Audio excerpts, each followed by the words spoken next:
जनादेश 2022 विधान सभा ਦੀਆਂ ਚੋਣਾਂ बिल्कुल नज़दीक ने। विधान सभा ਦੀਆਂ ਚੋਣਾਂ ਦੇ ਲਈ ਜਿੱਥੇ ਲੋਕਾਂ ਦੀ ਤਿਆਰੀ ਦੀ ਗੱਲ ਕੀਤੀ ਜਾਵੇ, ਲੋਕ ਤਿਆਰ ਬਰ ਤਿਆਰ ਨੇ, पर जेकर राजनीतिक पार्टियां की गल की जाए किन्नी की तैयारी इन्हां दी चल रही, की रोड मैप हैगा इस वक्त जिहड़े साडे अहम मुद्दे ने उन्हां नूं डिस्कस करन दा, उन्हां दे विचों जिहड़ियां प्रॉब्लम्स लोकां दे सामने आ रही ने उन्हां नूं दूर करन दा, इस बारे अज विचार चर्चा करांगे। कल भी आपां गल कीती सीगी सैंड माइनिंग की गल कीती सी, आपां ड्रग माफिया की गल कीती सी। इसे गलबात नूं थोड़ा अगे वधाउने आ, नाल दी नाल जिक्र करदे आ कि खेडां दे विच जिहड़ी साडी कारजगुजारी हैगी है पंजाब दी खास तौर ते घटदी क्यों जा रही है, क्यों पंजाब इस वक्त आर्मी दीयां भर्तियां दे विच पछड़दा जा रहा है।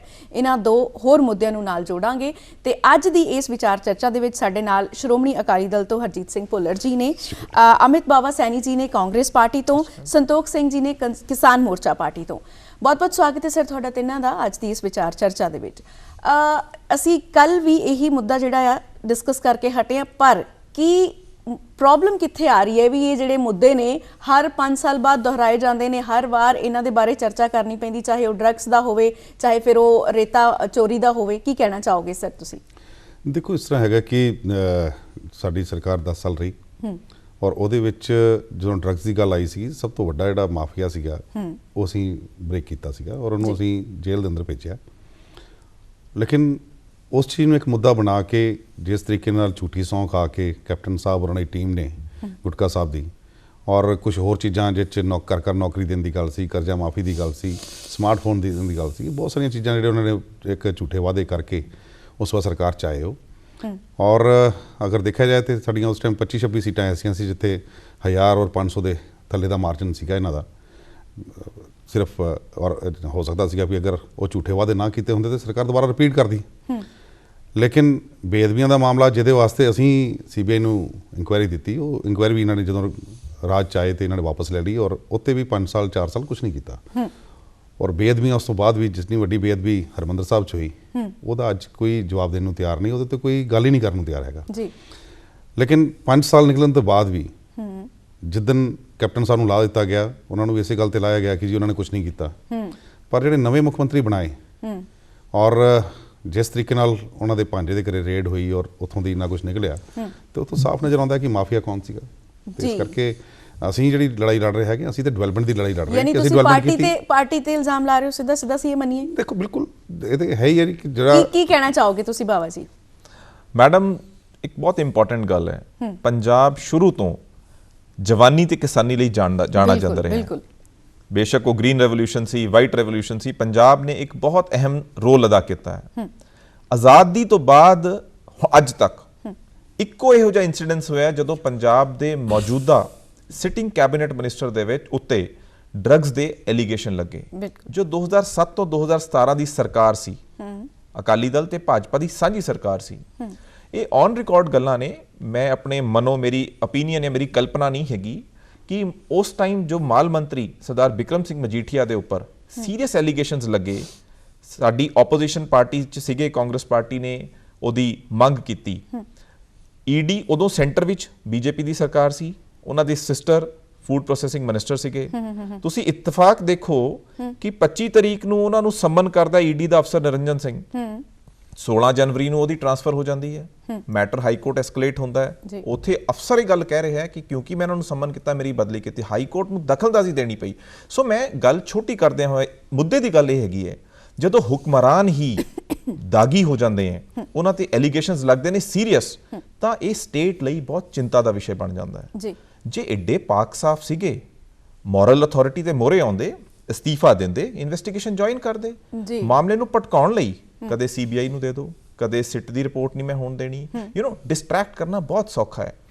तो मैं समझदा सियासतदानां दा समाज के प्रति एक रिस्पॉन्सिबल रोल हुंदा है। People look upon the politicians, तो जदों एडे सीरीयस एलीगेशनस लगते हैं विच इज़ वेरी अनफॉर्चुनेट। दूजी गल, जदों असीं गल करते हैं किसानी दी, बीजेपी ते अकाली दोनों भाईवाल पार्टियां सी, 3 खेती कानून आए लोक सभा दे विच, अकाली दल ने सपोर्ट किया, सपोर्ट ही नहीं किया, 3 महीने उन्होंने डिफेंड किया लोगों के जाके। बहुत सारे वीडियोज़ ने, बीबा हरसिमरत बादल जी समझा रहे हैं, बादल साहब समझा रहे हैं।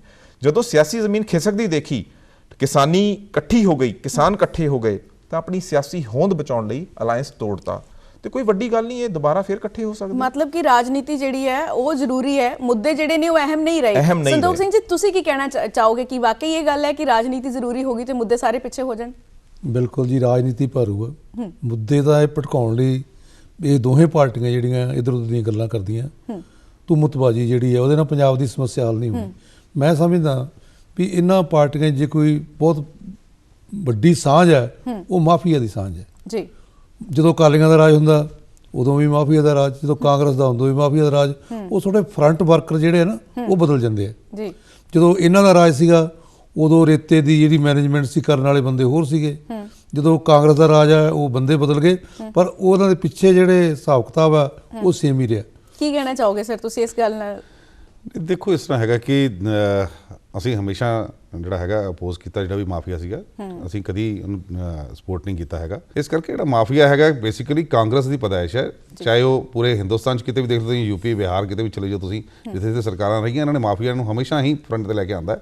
ਔਰ ਅੱਜ ਵੀ ਤੁਸੀਂ ਦੇਖੋ, ਅੱਜ ਵੀ ਉਸ ਵਿਅਕਤੀ ਨੂੰ ਸੀਐਮ ਦਾ ਚਿਹਰਾ ਬਣਾ ਕੇ ਪੇਸ਼ ਕੀਤਾ ਗਿਆ ਜਿਹਨੂੰ 2 ਵੋਟਾਂ ਪਈਆਂ, 42 ਵਾਲੇ ਨੂੰ ਨਹੀਂ ਕੀਤਾ ਗਿਆ, ਜਿਹਦਾ ਮਾਫੀਆ ਨਾਲ ਡਾਇਰੈਕਟ ਲਿੰਕ ਹੈ, ਜਿਹਦੇ ਘਰ ਦੇ ਵਿੱਚੋਂ ਦੀ ਭਾਂਜੇ ਦੇ ਘਰ ਦੇ ਵਿੱਚੋਂ ਦੀ 11 ਕਰੋੜ ਰੁਪਇਆ ਨਿਕਲਦਾ, 60 ਕਰੋੜ ਰੁਪਏ ਦੇ ਉਹਦੇ ਕਾਗਜ਼ ਪੱਤਰ ਨਿਕਲਦੇ, ਜਿਹਦੇ ਵਿੱਚੋਂ ਦੀ ਉਹਨੇ ਟ੍ਰਾਂਜੈਕਸ਼ਨ ਕੀਤੀਆਂ ਹੋਈਆਂ ਨੇ, ਪ੍ਰਾਪਰਟੀ ਨਿਕਲਦੀ ਹੈ। ਪਾਰਟੀ ਦੀ ਗੱਲ ਕੀਤੀ ਜਾਵੇ ਸ਼੍ਰੋਮਣੀ ਅਕਾਲੀ ਦਲ ਦੀ, ਤੇ ਇਸ ਟਾਈਮ ਐਫਆਈਆਰ ਤੇ ਤੁਹਾਡੇ ਬੰਦੇ ਤੇ ਵੀ ਦੇਖੋ, ਇਸ ਤਰ੍ਹਾਂ ਜਿਹੜੀ ਐਫਆਈਆਰ ਹੈਗੀ ਹੈ, ਜਿਹੜਾ ਬਾਰ-ਬਾਰ ਅਸੀਂ ਕਹਿੰਦੇ ਸੀ ਤੁਸੀਂ ਹਾਈ ਕੋਰਟ 'ਚ ਆ ਕੇ ਪੇਸ਼ ਹੋਣ, ਜੋ ਸਿੱਧੂ ਨੂੰ ਅਸੀਂ ਚੈਲੰਜ ਕਰਦੇ ਸੀ ਵੀ 18 ਤਰੀਕ ਹੈਗੀ ਉੱਥੇ ਆ, ਜਿਹੜਾ ਰਿਪੋਰਟਾਂ ਦੀ ਇਹ ਗੱਲ ਕਰਦੇ ਸੀ ਜੀ ਉਹ ਸੀਲ ਬੰਦ ਹੈਗੀ ਜੀ, ਹਾਈ ਕੋਰਟ 'ਚ ਪਈ ਹੈ।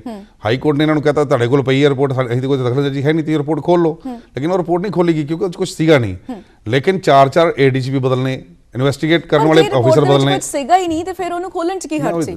ਦੇਖੋ, ਖੋਲਣੀ ਇਹਨਾਂ ਨੇ ਸੀ ਨਾ, ਉਹ ਜਦੋਂ ਹੈ ਹੀ ਕੁਝ ਨਹੀਂ ਸੀ। ਔਰ ਨਵਜੋਤ ਸਿੱਧੂ ਨੇ ਤੇ ਅੱਜ ਤੋਂ 4 ਸਾਲ ਪਹਿਲਾਂ ਉਹ ਡਿਕਲੇਅਰ ਕਰਤੀ ਸੀ ਰਿਪੋਰਟ ਜਿਹੜੀ ਹੈਗੀ ਸੀ, ਉਹਦੇ ਕੋਲ ਲੀਕ ਹੋ ਕੇ ਪਹੁੰਚੀ ਸੀ, ਉਹ ਜਦੋਂ ਸੀਗਾ ਹੀ ਕੁਝ ਨਹੀਂ। ਲੇਕਿਨ ਸਿਰਫ ਇੱਕ ਉਹਦੀ ਆਪਣੀ ਈਗੋ ਸੀ ਕਿ ਮੈਂ ਕਿਸੇ ਵੀ ਤਰੀਕੇ ਨਾਲ ਜਿਹੜਾ ਹੈਗਾ, ਚਾਹੇ ਬਾਦਲ ਨੇ ਚਾਹੇ ਮਜੀਠੀਆ ਹੈਗਾ, ਇਹਦੇ ਖਿਲਾਫ ਮੈਂ ਆਪਣੀ ਈਗੋ ਭਗਾਉਣੀ ਹੈਗੀ ਹੈ, ਮੈਂ ਇੱਕ ਵਾਰੀ ਪਰਚਾ ਦਰਜ ਕਰਾਉਣਾ ਹੈ। ਔਰ ਉਹਦੇ ਲਈ 3 ਡੀਜੀਪੀ ਬਦਲੇ ਗਏ, ਔਰ ਡੀਜੀਪੀ ਉਹ ਲੈ ਕੇ ਆਂਦਾ ਗਿਆ ਜਿੱਤੇ ਸੁਪਰੀਮ ਕੋਰਟ ਨੇ ਇਤਰਾਜ਼ ਦਰਜ ਕੀਤਾ ਹੋਇਆ ਸੀ, ਜਿਹੜਾ ਯੂਪੀਐਸਸੀ ਦੇ ਵਿੱਚ ਕੁਆਲੀਫਾਈ ਨਹੀਂ ਕਰਦਾ ਸੀਗਾ, ਉਹਨੂੰ ਸਿਰਫ ਇਸ ਸ਼ਰਤ ਤੇ ਲੈ ਕੇ ਆਂਦਾ ਗਿਆ ਕਿ ਤੈਨੂੰ ਡੀਜੀਪੀ ਬਣਾਵਾਂਗੇ ਲੇਕਿਨ ਤੂੰ ਇਹ ਕਰਨਾ। ਔਰ ਇਹ ਹਿਸਟਰੀ ਬਣ ਗਈ ਹੈ ਇੱਕ ਡੀਜੀਪੀ ਜਿਹੜਾ ਹੈਗਾ ਐਫਆਈਆਰ ਦਰਜ ਕਰਾ ਰਿਹਾ ਜੀ, ਡੀਜੀਪੀ ਉਹਦੇ ਆਰਡਰ ਕਰ ਰਿਹਾ। ਅਦਰਵਾਈਜ਼ ਹੁੰਦਾ ਹੈ ਕਿ ਕੋਈ ਕਾਂਸਟੇਬਲ ਜਾਂ ਕੋਈ ਹੋਰ ਉਹਦੇ ਥਰੂ ਹੁੰਦੀ ਹੈ ਜੀ। ਸੈਣੀ ਸਾਹਿਬ, ਤੁਸੀਂ ਕੀ ਕਹਿਣਾ ਚਾਹੋਗੇ ਕਿਉਂਕਿ ਇਸ ਟਾਈਮ ਵੀ ਇਨਕੁਆਇਰੀ ਜਿਹੜੀ ਹੈ ਚੱਲ ਰਹੀ ਹੈਗੀ ਹੈ, ਤੁਹਾਡੀ ਪਾਰਟੀ ਤੇ ਵੀ ਚੱਲ ਰਹੀ ਹੈਗੀ ਹੈ, ਕੀ ਕਹਿਣਾ ਚਾਹੋਗੇ ਤੁਸੀਂ ਇਹਨਾਂ ਦੀ ਗੱਲ ਨੂੰ ਕਾਊਂਟਰ ਕਰਦੇ ਹੋਏ? ਮੈਡਮ, ਮੈਂ ਇੱਕ ਗੱਲ ਬਿਫੋਰ ਸਪੈਸੀਫਿਕ ਗੱਲ ਦਾ ਜਵਾਬ ਦੇਣ ਕਿਉਂਕਿ 2 ਅਹਿਮ ਪਾਰਟੀਆਂ ਨੇ ਲੋਕਾਂ ਦੇ ਸਾਹਮਣੇ, ਜਦੋਂ ਵੀ ਆਪਾਂ ਪਿਛੋਕੜ ਦੀ ਗੱਲ ਕਰਦੇ ਰਾਜਨੀਤੀ ਦੇ ਵਿੱਚ, ਕਾਂਗਰਸ ਤੇ ਸ਼੍ਰੋਮਣੀ ਅਕਾਲੀ ਦਲ, ਦੋਨਾਂ ਦੇ ਖਿਲਾਫ ਹੀ ਇਸ ਟਾਈਮ ਕੁਛ ਨਾ ਕੁਛ ਚੱਲਦਾ ਪਿਆ ਹੈ। ਲੋਕਾਂ ਦੇ ਮਨ ਜਿਹੜੇ ਨੇ ਬੁਰੀ ਤਰ੍ਹਾਂ ਟੁੱਟੇ ਹੋਏ ਨੇ, ਵਿਸ਼ਵਾਸ ਟੁੱਟੇ ਹੋਏ ਨੇ, ਉਹਨੂੰ ਤੁਸੀਂ ਕਿਵੇਂ ਰੀਗੇਨ ਕਰੋਗੇ? ਮੈਮ ਦੇਖੋ, ਬਿਫੋਰ ਸਪੈਸੀਫਿਕ ਆਰੋਪ ਪ੍ਰਤਿਆਰੋਪ ਇਹ ਬਹੁਤ ਨੈਵਰ ਐਂਡਿੰਗ ਚੀਜ਼ ਹੈ। ਅਸੀਂ 10 ਲਾਉਣਗੇ, ਇਹ 20 ਲਾਉਣਗੇ। ਰਿਐਲਿਟੀ ਇਹ ਹੈ, ਡੈਮੋਕ੍ਰੇਸੀ ਦੇ ਵਿੱਚ ਕਰਪਸ਼ਨ, ਮਾਫੀਆ, ਨੈਕਸਸ, ਇਹਨਾਂ ਚੀਜ਼ਾਂ ਨੂੰ ਤੋੜਨ ਦਾ ਸਭ ਤੋਂ ਵੱਡਾ ਸੋਲੂਸ਼ਨ ਜੇ ਕੋਈ ਹੈ, ਸਿਸਟਮ ਦੇ ਵਿੱਚ ਟਰਾਂਸਪੇਰੈਂਸੀ ਹੈ ਜੀ। ਸਿਸਟਮ ਨੂੰ ਡਿਜੀਟਲਾਈਜ਼ ਕਰਨਾ ਹੈ। The more the transparency the lesser would be the scope for corruption. ਇਹ ਬੇਸਿਕ ਫੰਡਾਮੈਂਟਲ ਪ੍ਰਿੰਸੀਪਲਸ ਨੇ ਜੀ। ਜਦੋਂ ਮੈਂ ਪਹਿਲਾਂ ਇੱਕ ਗੱਲ ਦਾ ਜਵਾਬ ਦਿੰਦਾ, ਜਿਹੜੀ ਇਹ ਗੱਲ ਬਾਰ-ਬਾਰ ਉੱਠਦੀ ਹੈ, 45 42 ਐਮਐਲਏ ਸੀਗੇ, 2 ਐਮਐਲਏ ਸੀਗੇ, ਔਨ ਰਿਕਾਰਡ ਹੈ, ਤੁਸੀਂ ਵੈਰੀਫਾਈ ਕਰ ਸਕਦੇ ਹੋ। ਕਾਂਗਰਸ ਲੈਜਿਸਲੇਚਰ ਪਾਰਟੀ ਐਮਐਲਏਸ ਦੀ ਮੀਟਿੰਗ ਹੋਈ, ਉੱਥੇ ਕੋਈ ਆਫੀਸ਼ੀਅਲ ਵੋਟਿੰਗ ਨਹੀਂ ਹੋਈ ਜੀ।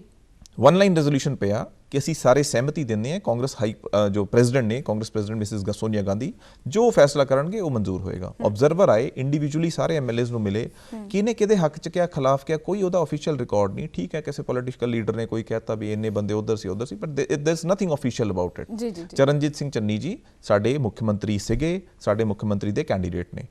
ਨਵਜੋਤ ਸਿੰਘ ਸਿੱਧੂ ਸਾਡੇ ਪ੍ਰਧਾਨ ਨੇ ਪੰਜਾਬ ਪ੍ਰਦੇਸ਼ ਕਾਂਗਰਸ ਦੇ, ਤੇ ਇਸ ਗੱਲ ਤੇ ਕੋਈ ਪੁਆਇੰਟ ਨਹੀਂ ਹੈਗਾ ਇਹਨੂੰ ਉਹ ਕਰਨ ਦਾ। ਨੈਕਸਟ ਪੁਆਇੰਟ, ਜਿਹੜੀ ਗੱਲ ਹੁੰਦੀ ਹੈ ਕਿ ਮਾਫੀਆਜ਼ ਨੇ, ਇਸ ਗੱਲ ਨਾਲ ਕੋਈ ਦੋ ਰਾਏ ਨਹੀਂ ਕਿ ਮਾਫੀਆਜ਼ ਹੈ ਸਟੇਟ ਦੇ ਵਿੱਚ।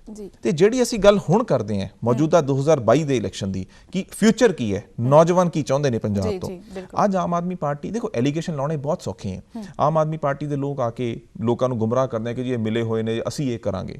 ਜੋ ਚੀਜ਼ਾਂ ਉਹ ਦਿੱਲੀ 'ਚ ਆਪਣੀ ਸਰਕਾਰ 'ਚ ਨਹੀਂ ਕਰ ਸਕੇ, ਉਹ ਪੰਜਾਬ 'ਚ ਕਿੱਦਾਂ ਕਰ ਦੇਣਗੇ? ਦਿੱਲੀ ਇੱਕ GDP ਵਾਈਜ਼ ਉਹਦੀ ਆਮਦਨ ਸਰਪਲਸ ਸਟੇਟ ਹੈ, ਉੱਥੇ ਤਾਂ 1000 ਰੁਪਏ ਦਿੱਤਾ ਨਹੀਂ ਲੇਡੀਜ਼ ਨੂੰ, ਇੱਥੇ ਕਿਦਾਂ ਦੇ ਦੇਣਗੇ? ਮਿਸਲੀਡ ਕਰਨਾ ਬਹੁਤ ਸੌਖਾ ਹੈ, ਆਰੋਪ ਲਾਣੇ ਬਹੁਤ ਸੌਖੇ ਹੈ। ਕਾਂਗਰਸ ਪ੍ਰਧਾਨ ਗੱਲ ਕਰਦੇ ਪੰਜਾਬ ਮਾਡਲ ਦੀ, ਅਸੀਂ ਗੱਲ ਕਰਦੇ ਹਾਂ ਰੈਵਨਿਊ ਵਧਾਉਣ ਦੀ। ਪੰਜਾਬ ਦੀ ਲਾਅ ਐਂਡ ਆਰਡਰ ਨੂੰ ਛੱਡ ਕੇ ਸਾਰੀ ਸਮੱਸਿਆਵਾਂ ਦਾ ਸੋਲੂਸ਼ਨ ਸਟੇਟ ਦੀ ਇਨਕਮ ਵਧਾਉਣ ਤੇ ਹੈ। ਜਦੋਂ ਕਿਉਂ ਮਾਫੀਆ ਤਾਂ ਆਪਣੇ ਆਪ ਖਤਮ ਹੋਏਗਾ ਨਾ ਜਦੋਂ ਕਾਰਪੋਰੇਸ਼ਨ ਬਣ ਗਈ। ਤੁਹਾਡੀ ਹੀ ਸਰਕਾਰ ਵੱਲੋਂ ਬਾਰ-ਬਾਰ ਕਿਹਾ ਜਾਂਦਾ ਵੀ ਸਾਡੇ ਕੋਲ ਖਜ਼ਾਨਾ ਖਾਲੀ, ਪਰ ਮੈਂ ਇਸ ਗੱਲ ਦਾ ਜਵਾਬ ਲੈਣ ਤੋਂ ਪਹਿਲਾਂ ਸਰ ਤੁਸੀਂ ਕਾਫੀ ਦੇਰ ਤੋਂ ਸ਼ਾਂਤ ਤੋਂ ਕੁਝ ਕਹਿਣਾ ਚਾਹੁੰਦੇ ਹੋ, ਦੱਸੋ ਸਰ। ਦੇਖੋ ਜੀ, ਮੈਂ ਇਹ ਕਹਿਣਾ ਚਾਹੁੰਦਾ ਵੀ ਆਪਾਂ ਮੁੱਦੇ ਦੀ ਗੱਲ ਕਰੀਏ, ਬੰਦਿਆਂ ਦੀ ਗੱਲ ਨਾ ਕਰੀਏ। ਆਪਾਂ ਇਹ ਆ ਵੀ ਇਹ ਜਿਹੜਾ ਮਾਫੀਆ ਰੇਤੇ ਦਾ, ਚਾਹੇ ਐਜੂਕੇਸ਼ਨ ਦਾ ਜਾਂ ਟਰਾਂਸਪੋਰਟ ਦਾ, ਟਰੱਕ ਦਾ, ਇਹ ਪੰਜਾਬ 'ਚੋਂ ਕਿਉਂ ਨਹੀਂ ਖਤਮ ਹੋ ਰਿਹਾ? ਜੀ ਇਹਨਾਂ ਦਾ ਵੀ ਰਾਜ ਰਿਹਾ, ਇਹਨਾਂ ਦਾ ਵੀ ਰਾਜ ਰਿਹਾ। ਉਹ ਕਿਹੜੇ ਕਾਰਨ ਸੀਗੇ ਵੀ ਜਿਹੜੇ ਕਰਕੇ ਇਹ ਮਾਫੀਆ ਦਿਨੋਂ ਦਿਨ ਵੱਧ ਰਿਹਾ? ਮਾਫੀਏ ਦੀਆਂ ਜਾਇਦਾਦਾਂ ਵੱਧ ਰਹੀਆਂ, ਗਿਣਤੀ ਵੱਧ ਰਹੀ ਹੈ, ਸਾਡੇ ਬੱਚਿਆਂ ਦੀ ਮੌਤਾਂ ਦੀ ਗਿਣਤੀ ਵੱਧ ਰਹੀ ਹੈ। ਇਹਦੇ ਲਈ ਜ਼ਿੰਮੇਵਾਰ ਕੌਣ ਹੈ? ਇਹਦੇ ਲਈ ਪਾਕਿਸਤਾਨ ਜ਼ਿੰਮੇਵਾਰ ਨਹੀਂ ਹੈ, ਇਹਦੇ ਲਈ ਕੋਈ ਹੋਰ ਗਵਰਨਮੈਂਟ ਨਹੀਂ। ਇਹ ਦੋ ਪਾਰਟੀਆਂ ਜ਼ਿੰਮੇਵਾਰ ਸੀਗੀਆਂ, ਕਿਉਂਕਿ ਇਹਨਾਂ ਨੇ 5 ਸਾਲ ਨੇ ਰਾਜ ਕੀਤਾ, ਇਹਨਾਂ ਨੇ 10 ਸਾਲ ਕੀਤਾ, ਉਦੋਂ ਪਹਿਲਾਂ 5 ਸਾਲ ਇਹਨਾਂ ਨੇ ਕੀਤਾ। ਮਤਲਬ ਪਿਛਲੇ 20-25 ਸਾਲਾਂ ਤੋਂ ਇਹ ਵਾਰੀ-ਵਾਰੀ ਇਹਨਾਂ ਦਾ ਹੋ ਰਿਹਾ। ਜਿੱਥੇ ਤੱਕ ਗੱਲ ਹੈ ਵੀ ਇਹਨਾਂ ਦਾ ਕਿਉਂ ਨਹੀਂ ਹੋ ਰਿਹਾ, ਕਿਉਂਕਿ ਬੇਸਿਕਲੀ ਇਹ ਲੋਕਾਂ ਨੂੰ, ਚਾਹੇ ਦੋ ਪਾਰਟੀਆਂ ਹੈਗੀਆਂ ਪਰ ਪਿੱਛੋਂ ਇੱਕ ਹੈ ਜੀ। ਜਦੋਂ ਇਹ ਅਕਾਲੀਆਂ ਦੀ ਸਰਕਾਰ ਸੀ, ਇਹਨਾਂ ਨੇ ਕੈਪਟਨ ਅਮਰਿੰਦਰ ਸਿੰਘ ਦੇ Ludhiana city centre case, Amritsar ਮਰੂਨ ਟੈਸਟ, ਉਹ ਵਾਪਸ ਲਏ, ਉਹਦੇ ਨਾਲ ਸਮਝੌਤਾ ਹੋਇਆ। ਉਹ ਸਮਝੌਤੇ ਦੇ ਵਿੱਚ ਉਹਨੇ ਫਿਰ ਵਿਕਰਮ ਮਜੀਠੀਆ ਨੂੰ ਕੁਝ ਨਹੀਂ ਕਿਹਾ, ਹੋਰ ਜਿਹੜੇ ਇਹਨਾਂ ਦੇ ਕੇਸ ਸੀਗੇ ਉਹਨਾਂ ਨੂੰ ਕੁਝ ਨਹੀਂ ਕਿਹਾ। ਸੋ ਇਹ ਜਿਹੜੇ ਇਹ ਭਾਈ ਸਾਹਿਬ ਹੈਗੇ ਆ ਬਾਬਾ ਜੀ, ਇਹਨਾਂ ਨੂੰ ਵੀ ਪਤਾ ਵੀ ਕਿਉਂਕਿ ਅਮਰਿੰਦਰ ਸਿੰਘ ਜਿਹੜਾ ਹੈਗਾ ਉਹ ਇਹਨਾਂ ਦੀ ਹਾਈ ਕਮਾਂਡ ਦਾ ਇੱਕ ਚੇਤਾ ਸੀਗਾ। ਉਹ ਜਿੰਨਾ ਚਿਰ ਉਹਨਾਂ ਨੇ ਨਹੀਂ ਕੁਝ ਕਹਿਣਾ, MLA ਚਾਹੇ ਉਹਦੇ 80 ਦੇ ਵਿੱਚੋਂ 79 ਉਹਦੇ ਉਲਟ ਹੋ ਜਾਂਦੇ ਤਾਂ ਵੀ ਨਹੀਂ ਕੋਈ ਹੋਣਾ। ਕਿਉਂਕਿ ਇਹਨਾਂ ਪਾਰਟੀਆਂ ਦੀ ਪ੍ਰੋਬਲਮ ਕੀ ਹੈ? ਇਹਨਾਂ ਪਾਰਟੀਆਂ ਦੇ ਇਹਨਾਂ ਦੇ ਲੀਡਰ ਨਹੀਂ ਹੈਗੇ, ਇਹਨਾਂ ਦੇ ਮਾਲਕ ਹੈ। ਇਹਨਾਂ ਦੇ ਮਾਲਕ ਬਾਦਲ, ਇਹਨਾਂ ਦੇ ਮਾਲਕ ਸੋਨੀਆ ਪਰਿਵਾਰ। ਸੋ ਮਾਲਕ ਤੇ ਨੌਕਰ ਦਾ ਜਿਹੜਾ ਰਿਸ਼ਤਾ ਨਾ, ਜੇ ਤੁਹਾਡੇ ਮਾਲਕਾਂ ਦੀ ਗੱਲ ਕੀਤੀ ਜਾਵੇ ਤੇ ਤੁਸੀਂ ਕਿਹਨਾਂ ਨੂੰ ਆਪਣੇ ਮਾਲਕ ਮੰਨਦੇ ਹੋ? ਕਿਉਂਕਿ ਤੁਹਾਡੇ ਤੋਂ ਐਕਸਪੈਕਟੇਸ਼ਨ ਇਹ ਸੀ ਕਿ ਤੁਸੀਂ ਇੱਕ ਪ੍ਰੈਸ਼ਰ ਗਰੁੱਪ ਦਾ ਕੰਮ ਕਰੋਗੇ, ਤੁਸੀਂ ਰਾਜਨੀਤੀ 'ਚ ਨਾ ਆ ਕੇ ਲੋਕਾਂ ਦਾ ਸਾਥ ਦਿਓਗੇ, ਪਰ ਤੁਸੀਂ ਆਪ ਵੀ ਆਏ ਹੋ। ਸਾਨੂੰ ਤਾਂ ਜੀ ਪਤਾ ਗੱਲ ਕੀ ਹੈ, ਅਸੀਂ ਕੋਈ ਪੋਲੀਟੀਸ਼ੀਅਨ ਤਾਂ ਹੈ ਨਹੀਂ, ਠੀਕ ਹੈ, ਇੱਕ ਮੂਵਮੈਂਟ ਸੀਗੀ। ਸਾਨੂੰ ਤਾਂ ਪੋਲਿਟਿਕਸ ਵਿੱਚ ਲੋਕਾਂ ਦਾ, ਪੰਜਾਬ ਦਾ ਦਰਦ ਜਿਹੜਾ ਲੈ ਕੇ ਆਇਆ ਜੀ। ਅਸੀਂ ਕਿਸੇ ਕੁਰਸੀ ਲਈ ਨਹੀਂ ਆਏ ਅਸੀਂ, ਕਿਉਂਕਿ ਜਿਹੜਾ ਇਹਨਾਂ ਨੇ ਇੰਨਾ ਗੰਦ ਪਾਤਾ ਵੀ ਅੱਜ ਇੱਕ ਜਿਹੜਾ ਬੱਚਾ ਜੰਮਦਾ ਨਵਾਂ, ਉਹਦੇ ਸਿਰ 1 ਲੱਖ ਰੁਪਏ ਦਾ ਕਰਜ਼ਾ ਜੀ। ਉਹ ਐਜੂਕੇਸ਼ਨ ਉਹਨੂੰ ਨਹੀਂ ਮਿਲ ਰਹੀ। ਸਾਰੇ ਇਹਨਾਂ ਨੇ ਪ੍ਰਾਈਵੇਟਾਈਜ਼ ਯੂਨੀਵਰਸਿਟੀਆਂ, ਸਕੂਲ ਖੋਲ੍ਹਤੇ ਜਿੱਥੇ ਟੀਚਰਾਂ ਦੀ ਵੀ ਲੁੱਟ ਹੁੰਦੀ ਹੈ, ਸਟੂਡੈਂਟਸ ਦੀ ਵੀ ਲੁੱਟ ਹੁੰਦੀ ਹੈ। ਸੋ ਟਰਾਂਸਪੋਰਟ ਹੈ, ਇੱਕ ਪਰਮਿਟ ਹੁੰਦਾ, ਉਹ ਤੇ 25-25 ਗੱਡੀਆਂ ਚੱਲੀਆਂ ਜਾਂਦੀਆਂ, ਉਹ ਪੈਸਾ ਸਰਕਾਰ ਨੂੰ ਆਉਣਾ ਸੀਗਾ, ਉਹ ਲੋਕਾਂ ਦੀ ਜੇਬਾਂ ਜਾ ਰਿਹਾ। ਇਸੇ ਕਰਕੇ ਹੀ 3 ਲੱਖ ਕਰੋੜ ਦਾ ਕਰਜ਼ਾ, 3 ਲੱਖ ਕਰੋੜ ਦਾ ਕਰਜ਼ਾ ਪੰਜਾਬ ਸਿਰ ਕਿਹਨੇ ਚੜਾਇਆ? ਇਹੀ ਜ਼ਿੰਮੇਵਾਰ ਹੈ ਜੀ। ਕੀ ਕਹਿਣਾ ਚਾਹੋਗੇ? ਮਤਲਬ ਮੰਨਦੇ ਹੋ ਤੁਸੀਂ ਕਿ ਤੁਹਾਡੀ ਵੀ ਜਿਹੜੀ ਸਰਕਾਰ ਰਹੀ ਹੈ ਜ਼ਿੰਮੇਵਾਰ ਹੋ? ਔਰ ਫਿਊਚਰ ਦੇ ਵਿੱਚ ਮੰਨ ਲਓ ਵੀ ਸ਼੍ਰੋਮਣੀ ਅਕਾਲੀ ਦਲ ਦੀ ਜੇ ਸਰਕਾਰ ਆਉਂਦੀ ਹੈ, ਮੈਂ ਬਾਕੀ ਸਾਰੇ ਮੁੱਦਿਆਂ ਤੇ ਗੱਲ ਨਹੀਂ ਕਰਨਾ ਚਾਹੂੰਗੀ, 2 ਅਹਿਮ ਮੁੱਦੇ ਨੇ, ਇੱਕ ਡਰੱਗਸ ਦਾ, ਦੂਜਾ ਸੈਂਡ ਮਾਫੀਆ ਦਾ। ਕਿਵੇਂ ਤੁਸੀਂ ਇਹਨਾਂ ਨੂੰ ਖਤਮ ਕਰੋਗੇ? ਅਸੀਂ ਪਹਿਲਾਂ ਵੀ ਇਹਦੇ ਅਗੇਂਸਟ ਸੀਗੇ, ਅੱਜ ਵੀ ਅਗੇਂਸਟ ਹੈ। ਸਾਡਾ ਸਿਰਫ ਇੱਕੋ ਇੱਕ ਵਿਜ਼ਨ ਹੈ, ਚਾਹੇ ਸੁਖਬੀਰ ਬਾਦਲ ਨੇ ਜਾਂ ਸਰਦਾਰ ਪ੍ਰਕਾਸ਼ ਸਿੰਘ ਬਾਦਲ ਸੀ। ਅਸੀਂ ਡਿਵੈਲਪਮੈਂਟ ਦਾ ਕੰਮ ਕਰਦੇ ਹਾਂ। ਮੇਰੇ ਸਾਥੀ ਜਿਹੜੇ ਕਿਸਾਨ ਉੱਥੋਂ ਨੇ, ਉਹਨਾਂ ਨੇ ਔਜਲਾ ਸਾਹਿਬ ਨੇ ਗੱਲ ਕਹੀ ਵੀ ਅਸੀਂ ਕੀ ਕੀਤਾ ਜੀ, ਇਹਨਾਂ ਕਰਜ਼ਾ ਕਿਸ ਤਰ੍ਹਾਂ ਚੜ੍ਹ ਗਿਆ। ਅਸੀਂ 13,000 ਕਰੋੜ ਦੀ ਸਬਸਿਡੀ ਦਿੰਦੇ ਆ ਹਰ ਸਾਲ, ਜਿੱਥੇ ਬਿਜਲੀ ਮਾਫੀ ਹੈ ਇਹਨਾਂ ਨੂੰ, ਜਿਹੜੇ ਮੋਟਰਾਂ ਚੱਲਦੀਆਂ ਨੇ।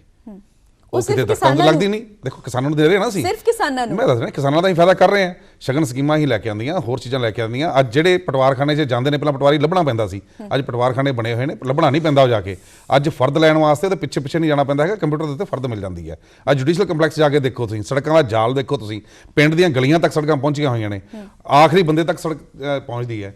ਤੁਸੀਂ ਅੱਜ 에ਅਰਪੋਰਟਸ ਦੇਖ ਲਓ, ਤੁਸੀਂ ਇਨਫਰਾਸਟ੍ਰਕਚਰ ਸਾਰੇ ਦੇਖ ਲਓ। ਇਹ ਉਹ ਡਿਵੈਲਪਮੈਂਟ ਹੈ ਸਰ ਜਿਹੜੀ ਤੁਸੀਂ ਗਿਣਾ ਰਹੇ ਹੋ ਵੀ ਇਹ ਹੋਈ ਹੈ। ਅਸੀਂ ਗੱਲ ਕਰਦੇ ਹਾਂ ਇਹ ਮੁੱਦਿਆਂ ਦੀ, ਬਾਰ-ਬਾਰ ਮੈਂ ਤੁਹਾਨੂੰ ਯਾਦ ਕਰਵਾ ਰਹੀ ਕਿ ਆਪਾਂ ਅੱਜ ਗੱਲ ਸੈਂਡ ਮਾਈਨਿੰਗ ਤੇ ਡਰੱਗ ਮਾਫੀਆ ਦੀ ਕਰ ਰਹੇ ਹਾਂ। ਕਿ ਦੇਖੋ, ਅਗਰ ਅਸੀਂ ਡਿਵੈਲਪਮੈਂਟ ਕੀਤੀ ਹੈ, ਅਸੀਂ ਜਿਹੜਾ ਇਹ ਕਹਿੰਦੇ ਸੀ ਖਜ਼ਾਨਾ ਖਾਲੀ ਹੈਗਾ, ਅਗਰ ਅਸੀਂ ਖਜ਼ਾਨਾ ਉਹ ਭਰਦੇ ਸੀ, ਉਸ ਚੋਂ ਕੱਢ ਕੇ ਕੀਤੀ ਅਸੀਂ ਡਿਵੈਲਪਮੈਂਟ। ਅਸੀਂ ਜਿਹੜਾ ਸੈਂਡ ਦਾ ਸਿਸਟਮ ਹੈਗਾ, ਪਹਿਲਾਂ ਵੀ ਜਿਹੜਾ ਸੀਗਾ, ਅਸੀਂ ਟੋਟਲ ਜਿਹੜਾ ਸੀਗਾ ਉਹ ਥਰੂ ਗਵਰਨਮੈਂਟ ਸੀਗਾ, ਔਰ ਉਹਦੇ ਠੇਕੇ ਦਿੱਤੇ ਜਾਂਦੇ ਸੀਗੇ, ਔਰ ਉਹਦੇ ਮੋਨੀਟਰਿੰਗ ਕੀਤੀ ਜਾਂਦੀ ਸੀਗੀ ਵੀ ਕਿਤੇ ਕੋਈ ਜ਼ਿਆਦਾ ਨਾ ਕਰੇ। ਔਰ ਉਹਦੇ ਉਸ ਟਾਈਮ ਤੇ ਤੁਸੀਂ ਅਗਰ RTI 'ਚ ਜਾ ਕੇ ਦੇਖੋਗੇ, ਪਰਚੇ ਵੀ ਦਰਜ ਹੋਏ ਉਹਨਾਂ ਖਿਲਾਫ। ਪਰ ਉਹਨਾਂ ਪਰਚਿਆਂ ਤੋਂ ਬਾਅਦ ਬਣਿਆ ਕੀ? ਗੱਲ ਤਾਂ ਇਹ ਹੈ ਨਾ, ਉਹਨਾਂ ਦੇ ਖਿਲਾਫ ਅਸੀਂ ਤਾਂ ਕੀਤੇ ਜੀ, ਉਹਨਾਂ ਦੇ ਖਿਲਾਫ ਕਾਰਵਾਈਆਂ ਹੋਈਆਂ। ਲੇਕਿਨ ਇੱਥੇ ਤੇ ਜਿਹੜਾ CM ਆਪ ਜੰਗਲ ਪਟਾ ਕੇ ਚਲਾ ਗਿਆ ਜੀ, ਉਹਨੇ ਅੱਗੇ ਆ ਕੇ ਕਿਹੜਾ ਮਾਫੀਆ ਖਤਮ ਕਰਨਾ ਹੈ? ਅਸੀਂ ਤੇ ਉਸ ਮਾਫੀਆ ਦੇ ਖਿਲਾਫ ਲੜੇ ਉਸ ਟਾਈਮ। ਅਸੀਂ ਜਿਹੜਾ ਤੁਸੀਂ 2 ਚੀਜ਼ਾਂ ਕਹੀ, ਸੈਂਡ ਮਾਫੀਆ ਕਿਹਾ, ਇੱਕ ਡਰੱਗਸ ਮਾਫੀਆ ਕਿਹਾ। ਅਸੀਂ ਤੇ ਡਰੱਗ ਮਾਫੀਆ ਦਾ ਸਰਗਨਾ ਅੰਦਰ ਕੀਤਾ, ਜਿਹੜਾ ਇਹਨਾਂ ਨੇ ਫੜਿਆ ਸੀ ਉਹਨੂੰ ਤੇ ਰਾਤੋਂ ਰਾਤ ਇਹਨਾਂ ਨੇ ਜੇਲ੍ਹ 'ਚ ਮਾਰਤਾ ਜੀ। ਸੁਸਾਈਡ ਕਰਵਾ ਕੇ ਦਿਖਾਤੀ ਉਹਦੀ ਕੀ ਥਾਣੇ ਦੇ ਵਿੱਚ ਕਹਿਣਾ ਕਤਲ ਚਾਹੋਗੇ? ਕਰਤਾ, ਉਹਦੇ ਉੱਤੇ ਕੋਈ ਬਾਬਾ ਜਵਾਬ ਜੀ ਨਹੀਂ ਕੀ ਕਹਿਣਾ ਇਹਨਾਂ ਦਾ, ਕੋਈ ਚਾਹੋਗੇ? ਕਾਰਵਾਈ ਨਹੀਂ, ਕੋਈ ਸਿੱਟ ਨਹੀਂ, ਕੋਈ ਕੁਝ ਸਰ ਮੈਂ ਉਹਨਾਂ ਤੋਂ ਜਾਣਨਾ ਚਾਹੂੰਗੀ ਇਹ ਸਾਰੀ ਜਿਹੜੀ ਇਲਜ਼ਾਮਾਤ ਤੁਹਾਡੇ ਤੇ ਲੱਗੇ ਨੇ ਇਹਨਾਂ ਦੀ ਜਸਟੀਫਿਕੇਸ਼ਨ ਕੀ ਤੁਹਾਡੇ ਕੋਲ, ਕਿਉਂਕਿ ਪ੍ਰੈਕਟੀਕਲ ਲੈਵਲ ਤੇ ਜੋ ਗੱਲ ਹੈ ਸਿਰਫ ਉਹੀ ਮੈਂ ਸੁਣਨਾ ਚਾਹਾਂਗੀ, ਕਿਉਂਕਿ ਵਕਤ ਆਪਣੇ ਕੋਲ ਬਹੁਤ ਸੀਮਿਤ ਹੁੰਦਾ, ਗੱਲਾਂ ਬਹੁਤ ਅਹਿਮ ਨੇ ਆਪਣੇ ਕੋਲ। ਪ੍ਰੈਕਟੀਕਲੀ ਮੈਡਮ ਸਭ ਤੋਂ ਇੰਪੋਰਟੈਂਟ ਚੀਜ਼ ਹੈ, ਜਦੋਂ ਸੈਂਡ ਮਾਫੀਆ ਦੀ ਗੱਲ ਕਰਦੇ ਹਾਂ, ਜਦੋਂ ਸੈਂਡ ਦੀ ਇੱਕ ਸਰਕਾਰੀ ਕੰਟਰੈਕਟਰ ਸਿਸਟਮ ਖਤਮ ਹੋ ਜਾਏਗਾ, ਠੇਕੇਦਾਰੀ ਥਰਡ ਪਾਰਟੀ ਸਿਸਟਮ ਖਤਮ ਹੋ ਗਿਆ, ਸਰਕਾਰ ਦੀ ਲਿਕਰ ਦੀ ਕਾਰਪੋਰੇਸ਼ਨ ਹੈ, ਖਤਮ ਹੋਣ ਦੀ ਤਾਂ ਗੱਲ ਆਈ ਨਹੀਂ ਨਾ। ਉੱਥੇ ਮੈਂ ਆ ਰਿਹਾ ਨਾ, ਉੱਥੇ ਮੈਂ ਆ ਰਿਹਾ। ਸਾਡੇ ਪ੍ਰਧਾਨ ਕੀ ਗੱਲ ਕਰਦੇ ਨੇ, ਪੀਸੀਸੀ ਪ੍ਰੈਜ਼ੀਡੈਂਟ ਪੰਜਾਬ ਮਾਡਲ 'ਚ ਕੀ ਗੱਲ ਕਰਦੇ ਨੇ, ਸੈਂਡ ਮਾਫੀਆ ਨੂੰ ਤੋੜਨ ਦਾ ਬੜਾ ਸਿੰਪਲ ਤਰੀਕਾ ਹੈ, ਸਰਕਾਰ ਦੀ ਕਾਰਪੋਰੇਸ਼ਨ, ਸਰਕਾਰੀ ਟਰੱਕ ਲੋਡ ਹੋਣ ਦਾ ਕਲਰ ਅਲੱਗ ਹੈ, ਦੂਜੇ ਦਾ ਅਲੱਗ ਹੈ, ਉਹਦੇ ਚਿਪ ਲੱਗੀ ਹੈ, ਇੱਕ ਟਰੱਕ ਇੱਕ ਲਿਮਿਟਿਡ ਅਮਾਉਂਟ ਲਿਜਾ ਸਕਦਾ ਹੈ। ਜਦੋਂ ਵਿੱਚੋਂ ਪਾਰਟੀ ਖਤਮ ਕਰਤੀ ਤੁਸੀਂ, ਇਸੇ ਤਰ੍ਹਾਂ ਸ਼ਰਾਬ ਮਾਫੀਆ ਹੈ, ਜਦੋਂ ਡਿਸਟਲੀਆ ਸਰਕਾਰੀ ਲੱਗੀ, ਉਹਦੇ ਚ ਕਿੰਨਾ ਕੋਈ ਹੋਰ ਘਰੇ ਸ਼ਰਾਬ ਬਣਾ ਲੂਗਾ ਜੀ? ਪਰ ਪਿੱਛੇ ਇਸੇ ਟੈਨਿਓਰ ਦੇ ਵਿੱਚ ਇਲੀਗਲ ਸ਼ਰਾਬ ਵੀ ਵਿਕੀ ਹੈ। ਇਲੀਗਲ ਸ਼ਰਾਬ ਮੈਮ ਕੱਲੇ ਇਸ ਟੈਨਿਓਰ ਚ ਨਹੀਂ, ਉਹਦੇ ਜਿੰਨੇ ਕੇਸ ਹੋਏ, ਬੰਦੇ ਫੜੇ ਗਏ, ਪਹਿਲਾਂ ਅਕਾਲੀ ਦਲ ਦੇ ਲੀਡਰ ਸੀਗੇ, ਹੋਰ ਪਾਰਟੀਆਂ ਦੇ ਲੀਡਰ ਸੀਗੇ।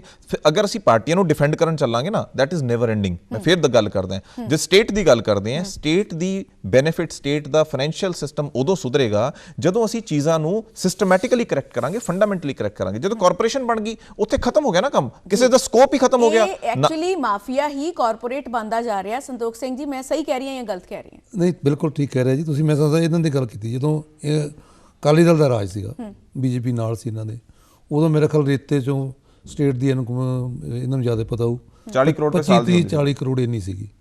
ਫਿਰ ਕਾਂਗਰਸ ਆ ਗਈ, ਰੌਲਾ ਬਹੁਤ ਪੈ ਗਿਆ ਪੀਲੀ ਸਰਕਾਰ ਦਾ, ਉਹ ਵਧਾ ਕੇ ਇਹਨਾਂ ਨੇ 300 ਕਰਤੀ ਸ਼ਾਇਦ। ਤੁਸੀਂ ਦੇਖ ਲਓ ਵੀ 40 ਕਰੋੜ ਤੋਂ 300 ਕਰੋੜ ਹੋ ਗਈ। ਅਜੇ ਵੀ ਉਹ 40,000 ਕਰੋੜ ਦਾ ਬਿਜ਼ਨਸ ਹੈ ਜਿਹੜਾ ਕਿ ਘਾਟਾ, ਇੰਨਾ ਘਾਟਾ ਸਟੇਟ ਨੂੰ ਪੈ ਰਿਹਾ। ਇਵੇਂ ਜਿਵੇਂ ਸ਼ਰਾਬ ਦਾ ਹੈਗਾ, ਘਰ ਘਰ ਡਿਸਟਿਲਰੀਆਂ ਖੁੱਲ੍ਹ ਗਈਆਂ, ਡਿਸਟਰੀਬਿਊਸ਼ਨ ਬਣ ਗਈ, ਉਹ ਜਿਹੜੇ ਪੈਸੇ ਸਾਨੂੰ ਆਉਣੇ ਸੀਗੇ ਸ਼ਰਾਬ ਵੇਚ ਕੇ, ਉਹ ਨਹੀਂ ਆਏ। ਇਵੇਂ ਜਿਵੇਂ ਟਰਾਂਸਪੋਰਟ ਹੈ, ਟਰਾਂਸਪੋਰਟ ਦੇ ਜਿਹੜੇ ਸੀਗੇ ਪਰਮਿਟ, ਉਹ ਇੱਕ ਬੱਸ ਲੈਂਦਾ, ਇੱਕ ਪਰਮਿਟ ਲੈਂਦਾ, ਤੇ 10 ਉਸੇ ਪਰਮਿਟ ਤੇ ਗੱਡੀਆਂ ਚੱਲਦੀਆਂ। ਬਾਦਲ ਪਰਿਵਾਰ ਦੀਆਂ ਜਿਹੜੀਆਂ ਸੀਗੀਆਂ, ਉਹ ਕੁਝ ਦਰਜਨਾਂ ਬੱਸਾਂ ਤੋਂ ਉਹ ਸੈਂਕੜੇ ਬੱਸਾਂ ਹੋ ਗਈਆਂ। ਮਤਲਬ ਪੰਜਾਬ ਰੋਡਵੇਜ, ਪੈਪਸੂ ਰੋਡਵੇਜ ਘਾਟੇ 'ਚ ਹੈ, ਪਰ ਜਿਹੜੀਆਂ ਟਰਾਂਸਪੋਰਟਾਂ ਪ੍ਰਾਈਵੇਟ ਹੈਗੀਆਂ, ਇਹ ਕਈ ਸੌ ਗੁਣਾ ਤਰੱਕੀ ਕਰ ਗਈਆਂ। ਆ ਹੁਣ ਆ ਕੇ ਇਹ ਫਿਰ ਮੇਰੇ ਮੁੱਦੇ ਤੋਂ ਪਰੇ ਦੀ ਗੱਲ ਹੋ ਗਈ ਹੈ ਐਕਚੁਅਲ 'ਚ। ਸੌਰੀ, ਮੈਂ ਦੁਬਾਰਾ ਤੁਹਾਨੂੰ ਵਾਪਸ ਲੈ ਕੇ ਆਉਣਾ ਚਾਹਾਂਗੀ। ਡਰੱਗਸ ਦਾ ਕਰਕੇ ਸਾਡਾ ਜਿਹੜਾ ਯੂਥ ਆ ਉਹ ਖਤਮ ਹੁੰਦਾ ਜਾ ਰਿਹਾ। ਅੱਜ ਸਾਡੇ ਪੰਜਾਬ ਦੇ ਮਾਪਿਓ ਇੰਨੇ ਪਰੇਸ਼ਾਨ ਨੇ ਕਿ ਉਹ ਆਪਦੇ ਬੱਚਿਆਂ ਨੂੰ ਆਪਦੇ ਘਰ ਨਹੀਂ ਰੱਖ ਸਕਦੇ, ਕਿਉਂਕਿ ਉਹ ਸੇਫ ਨਹੀਂ ਸਮਝਦੇ। ਉਹ ਸਮਝਦੇ ਨੇ ਕਿ ਜੇ ਸਾਡੇ ਬੱਚੇ ਇੱਥੇ ਰਹੇ, ਨਸ਼ੇ 'ਚ ਪੈ ਜਾਣਗੇ, ਸਾਡਾ ਪਰਿਵਾਰ, ਸਾਡਾ ਘਰ ਉੱਜੜ ਜਾਏਗਾ। ਜੇ ਸਾਡੇ ਘਰ ਸਾਡੇ ਬੱਚੇ ਨਾ ਰਹੇ, ਜਿਉਂਦੇ ਵਸਦੇ ਚੰਗੇ ਭਲੇ ਨਾ ਰਹੇ। ਕੀ ਲੱਗਦਾ ਤੁਹਾਨੂੰ ਸਪੋਰਟਸ ਦੇ ਵਿੱਚ ਜਿਹੜਾ ਪਿਛਲੇ ਕੁਝ ਸਾਲਾਂ ਦੇ ਵਿੱਚ ਜਿਹੜੀ ਕਾਰਜਕਾਰੀ ਰਹੀ ਹੈ ਸਰਕਾਰ ਦਾ, ਸਿਸਟਮ ਜਿਹੜਾ ਰਿਹਾ ਉਹ ਬਿਲਕੁਲ ਖਰਾਬ ਰਿਹਾ, ਡਾਵਾਂ ਡੋਲ ਰਿਹਾ। ਕਿੱਥੇ ਸਾਡੇ 올림픽 ਦੇ ਵਿੱਚ, ਨੈਸ਼ਨਲ ਦੇ ਵਿੱਚ ਇੰਨੇ ਮੈਡਲ ਆਉਂਦੇ ਸੀ, ਹੁਣ ਕਿੱਥੇ ਹੈ ਸਾਡਾ ਯੂਥ? ਨਾ ਤਾਂ ਸਾਡੇ ਕੋਲ ਅਕੈਡਮੀਜ਼ ਰਹੀਆਂ, ਨਾ ਸਾਡੇ ਕੋਲ ਕੋਚ ਰਹੇ ਨੇ, ਨਾ ਆਰਮੀ ਦੇ ਵਿੱਚ ਬੱਚੇ ਜਾ ਰਹੇ ਨੇ। ਦੇਖੋ, ਇਸ ਤਰ੍ਹਾਂ ਹੈਗਾ ਕਿ ਜਿੱਥੇ ਡਰੱਗਸ ਦੀ ਕਰ ਰਹੇ ਹੋ, ਜਦੋਂ ਸਾਡੀ ਸਰਕਾਰ ਸੀ, ਅਸੀਂ ਡੀ ਐਡਿਕਸ਼ਨ ਸੈਂਟਰ ਖੋਲੇ, ਔਰ ਉਹਨਾਂ ਦੇ ਵਿੱਚ ਉਹਨਾਂ ਬੱਚਿਆਂ ਦਾ ਇਲਾਜ ਹੁੰਦਾ ਸੀਗਾ। ਪਰ ਕਹਿਣ ਨੂੰ ਤੇ ਵੀ ਕਿਹਾ ਜਾਂਦਾ ਡੀ ਐਡਿਕਸ਼ਨ ਸੈਂਟਰ ਦੇ ਵਿੱਚ 200 ਗੋਲੀਆਂ ਦਿੱਤੀਆਂ ਜਾਂਦੀਆਂ ਨੇ ਉਹਨਾਂ ਨੂੰ, ਇੱਕ ਨਸ਼ੇ ਤੋਂ ਛੁਡਾ ਕੇ ਦੂਜੇ ਤੇ ਲਾ ਦਿੱਤਾ ਜਾਂਦਾ। ਦੇਖੋ, ਕੋਈ ਵੀ ਚੀਜ਼ ਹੈ, ਉਹਦਾ ਟ੍ਰੀਟਮੈਂਟ ਹੈ, ਉਹਦੇ ਵਾਸਤੇ ਕੋਈ ਮੈਡੀਸਨ ਜਿਹੜੀ ਹੈਗੀ ਹੈ ਉਹਦੇ ਦੇਣੀ ਹੈ। ਅਗਰ ਮੈਡੀਸਨ ਨਹੀਂ ਦਾਂਗੇ, ਉਹ ਛੱਡਣਗੇ ਕਿਸ ਤਰ੍ਹਾਂ? ਕਿਉਂਕਿ ਨਸ਼ੇ ਜਿਹੜਾ ਬੰਦਾ ਚਲਾ ਜਾਂਦਾ, ਉਹਦੇ ਅੰਦਰ ਜਿਹੜਾ ਸਿਸਟਮ ਹੈ ਉਹ ਉਸੇ ਤਰੀਕੇ ਨਾਲ ਡਿਮਾਂਡ ਕਰਦਾ ਹੈ। ਅਸੀਂ ਉਹ ਜਿਹੜੇ ਡੀ ਐਡਿਕਸ਼ਨ ਸੈਂਟਰ ਖੋਲ੍ਹੇ ਸੀਗੇ, ਉਹ ਵੀ ਜਦੋਂ ਦੂਸਰੀ ਸਰਕਾਰ ਉਹਨੇ ਆ ਕੇ ਬੰਦ ਕਰਤੇ, ਔਰ ਨਸ਼ੇ ਦੇ ਨਾਂ ਦੇ ਉੱਤੇ ਹਜ਼ਾਰਾਂ ਨੌਜਵਾਨ ਜਿਹੜੇ ਸੀ ਚੱਕ ਕੇ ਜੇਲ੍ਹ ਸੁੱਟਤੇ, ਬਜਾਏ ਕਿ ਮਾਫੀਆ ਨੂੰ ਫੜਨ ਦੇ ਔਰ ਜਿਹੜੇ ਐਲੀਗੇਸ਼ਨ ਲਾਏ ਜਾ ਰਹੇ ਸੀਗੇ ਉਹਨੂੰ ਕੰਪਲੀਟ ਕਰਨ ਦੇ, ਇਹਨਾਂ ਨੇ ਸਿਰਫ ਨੌਜਵਾਨਾਂ ਨੂੰ ਅੰਦਰ ਕੀਤਾ। ਓਕੇ, ਆਪਾਂ ਚਲੋ ਜੇ ਆਉਣ ਵਾਲੇ ਟਾਈਮ ਦੀ ਸਰ ਜੇ ਗੱਲ ਕਰੀਏ, ਵਿਧਾਨ ਸਭਾ 2022 ਸਾਡੇ ਬਿਲਕੁਲ ਸਾਹਮਣੇ, ਕੁਝ ਹੀ ਦਿਨ ਬਾਕੀ ਰਹਿ ਗਏ ਨੇ। ਹੁਣ ਤੁਹਾਡੇ ਕੋਲ ਕੀ ਤਿਆਰੀ ਹੈ ਵੀ ਸਪੋਰਟਸ ਦੇ ਲਈ ਤੁਸੀਂ ਕੀ ਕੁਝ ਕਰੋਗੇ? ਨੌਜਵਾਨਾਂ ਨੂੰ ਖਾਸ ਤੌਰ ਤੇ ਕੇਂਦਰਿਤ ਕਰਦੇ ਹੋਏ ਉਹਨਾਂ ਦੇ ਭਲੇ ਲਈ ਤੁਸੀਂ ਕੀ ਕਰਨਾ ਚਾਹੋਗੇ? ਦੇਖੋ, ਸਾਡੀ ਪੁਰਾਣੀ ਸਰਕਾਰ ਸੀਗੀ, ਤੁਸੀਂ ਅੱਜ ਨਾਲ ਮੋਹਾਲੀ ਹੈਗਾ, ਜਾ ਕੇ ਦੇਖੋ, ਘੱਟੋ ਘੱਟ 7 ਉੱਥੇ ऐसे स्टेडियम बनाएंगे, चाहे हॉकी का स्टेडियम है, ਆਪਾਂ ਅਰਬਨ ਦੀ ਗੱਲ ਨਹੀਂ ਕਰਦੇ, ਆਪਾਂ ਰੂਰਲ ਪੰਜਾਬ ਦੀ ਗੱਲ ਕਰਦੇ ਹਾਂ। ਮੈਂ ਕੰਪਲੀਟ ਕਰ ਰਿਹਾ ਗੱਲ ਨੂੰ। ਉਸ ਵਾਰ ਤੁਸੀਂ ਪਿੰਡਾਂ 'ਚ ਜਾ ਕੇ ਦੇਖੋ, ਹਰ ਜਗ੍ਹਾ ਤੇ ਅਸੀਂ ਜਿਹੜੇ ਕਲੱਬ ਸੀਗੇ ਉਹਨਾਂ ਨੂੰ ਪ੍ਰਮੋਟ ਕਰਦੇ ਸੀਗੇ। ਜਿਹੜੇ ਕਬੱਡੀ ਦੇ ਅਸੀਂ ਇੰਟਰਨੈਸ਼ਨਲ ਮੈਚ ਜਿਹੜੇ ਕਰਾਉਂਦੇ ਰਹੇ ਹਾਂ, ਅਸੀਂ ਉਹ ਸ਼੍ਰੋਮਣੀ ਅਕਾਲੀ ਦਲ ਲਈ ਕਰਾਉਂਦੀ ਸੀਗੀ, ਪ੍ਰਮੋਟ ਕਰਦੀ ਸੀ ਉਸ ਚੀਜ਼ ਨੂੰ। ਗੱਲ ਆਈ ਸੀਗੀ ਸ਼ਰਾਬ ਦੀ ਜੀ, ਜਦੋਂ ਕੈਪਟਨ ਸਾਹਿਬ ਦੀ ਸਰਕਾਰ ਸੀਗੀ ਪਿਛਲੀ ਵਾਲੀ, ਉਸ ਤੋਂ ਪਹਿਲਾਂ ਅਸੀਂ 1500 ਕਰੋੜ ਦੇ ਉੱਤੇ ਛੱਡ ਕੇ ਗਏ ਸੀਗੇ ਰਿਕਵਰੀ, ਜਿਹੜੀ ਐਕਸਾਈਜ਼ ਤੋਂ ਆਉਂਦੀ ਸੀ। ਔਰ ਕੈਪਟਨ ਸਾਹਿਬ ਨੇ ਬਜਾਏ ਉਹਨੂੰ ਵਧਾਉਣ ਦੇ, ਉਦੋਂ ਉਹਨੂੰ ਮਾਈਨਸ ਕਰਤਾ ਸੀਗਾ। ਫਿਰ ਸਾਡੀ ਸਰਕਾਰ ਆਈ, 10 ਸਾਲ ਚੱਲੀ, ਅਸੀਂ 6500 ਕਰੋੜ ਦੇ ਉੱਤੇ ਉਹਨੂੰ ਲੈ ਕੇ ਗਏ। ਇਹਨਾਂ ਦੀ ਸਰਕਾਰ ਨੇ ਉਹਨੂੰ ਮਾਈਨਸ ਕਰਕੇ, ਹਾਲਾਂਕਿ ਸ਼ਰਾਬ ਵੀ ਮਹਿੰਗੀ ਹੋਈ, ਜ਼ਿਆਦਾ ਵਿਕੀ ਵੀ, ਲੇਕਿਨ ਉਹਦੇ ਬਾਵਜੂਦ ਉਹ 5000 ਕਰੋੜ ਤੇ ਲੈ ਇਹ ਆਏ। ਮੇਰਾ ਸਵਾਲ ਕੱਲ ਵੀ ਪਾਰਟੀਆਂ ਨੂੰ ਸੀਗਾ ਕਿ ਅੱਜ ਸਿਰਫ ਰੈਵਨਿਊ ਜਿਹੜਾ ਆ ਸ਼ਰਾਬ ਤੋਂ ਹੀ ਕਿਉਂ ਮੰਨਿਆ ਜਾਂਦਾ, ਅਸੀਂ ਹੋਰ ਚੀਜ਼ਾਂ ਨੂੰ ਕਿਉਂ ਨਹੀਂ, ਇੰਡਸਟਰੀ ਨੂੰ ਕਿਉਂ ਨਹੀਂ ਅਸੀਂ ਪ੍ਰਫੁੱਲਿਤ ਕਰਦੇ ਆਪਣੀ ਨੂੰ, ਅਸੀਂ ਐਗਰੀਕਲਚਰ ਨੂੰ ਕਿਉਂ ਨਹੀਂ ਪ੍ਰਮੋਟ ਕਰਦੇ ਜਦ ਐਗਰੀਕਲਚਰ ਸਟੇਟ ਹੈਗਾ ਸਾਡਾ। ਬਾਬਾ ਜੀ ਕੀ ਕਹਿਣਾ ਚਾਹੋਗੇ, ਤੁਹਾਡੀ ਸਰਕਾਰ ਸੀ ਪਿਛਲੇ 5 ਸਾਲ, ਤੁਸੀਂ ਕੀ ਕੀਤਾ? ਮੈਡਮ ਮੈਂ 2 ਗੱਲਾਂ ਕਹਿਣੀ ਚਾਹੁੰਦਾ। ਪਹਿਲਾਂ ਤਾਂ ਇੱਕ ਮੋਸਟ ਇੰਪੋਰਟੈਂਟ ਗੱਲ ਆਉਂਦੀ ਹੈ ਕਿ ਤੁਸੀਂ ਸਵਾਲ ਕਰਿਆ ਸੀ ਕਿ ਜੇ ਸਰਕਾਰ ਕਿਸੇ ਪਾਰਟੀ ਦੀ ਬਣਦੀ ਹੈ ਤਾਂ ਨਸ਼ਾ ਕਿੱਦਾਂ ਖਤਮ ਹੋਊਗਾ। ਜਿਸ ਪਾਰਟੀ ਦੇ ਸਿਰਮੌਰ, ਜਿਸ ਪਾਰਟੀ ਦੇ ਸਿਰੇ ਦੇ ਲੀਡਰ, ਮੌਜੂਦਾ ਮੰਤਰੀ, ਉਹਨਾਂ ਦੀ ਗੱਡੀਆਂ 'ਚ ਤਸਕਰ ਘੁੰਮਦੇ ਸੀ ਤੇ ਆਰੋਪ ਲੱਗੇ, ਇਹ ਅਸੀਂ ਨਹੀਂ ਆਰੋਪ ਲੱਗੇ, ਉਹ ਪਾਰਟੀਆਂ ਪੰਜਾਬ ਦੇ ਨੌਜਵਾਨਾਂ ਨੂੰ ਕਿੱਦਾਂ ਜ਼ਿੰਮੇਵਾਰੀ ਨਾਲ ਵਾਅਦਾ ਕਰ ਸਕਦੀਆਂ ਕਿ ਅਸੀਂ ਨਸ਼ਾ ਖਤਮ ਕਰ ਦਿਆਂਗੇ। ਨੈਕਸਟ ਗੱਲ, ਜਦੋਂ ਗੱਲ ਕਰਦੇ ਹਾਂ ਆਮਦਨ ਦੀ ਜਾਂ ਸ਼ਰਾਬ ਤੋਂ ਇਲਾਵਾ ਹੋਰ ਕੀ ਸੋਰਸਿਸ ਹੋ ਸਕਦੇ ਨੇ ਇਨਕਮ ਦੇ, ਅਸੀਂ ਗੱਲ ਕਰਦੇ ਹਾਂ ਪੰਜਾਬ 'ਚ ਵੇਅਰ ਹਾਊਸ ਕੋਲਡ ਸਟੋਰੇजेस ਸਰਕਾਰੀ ਬਣਾਉਣ ਦੇ।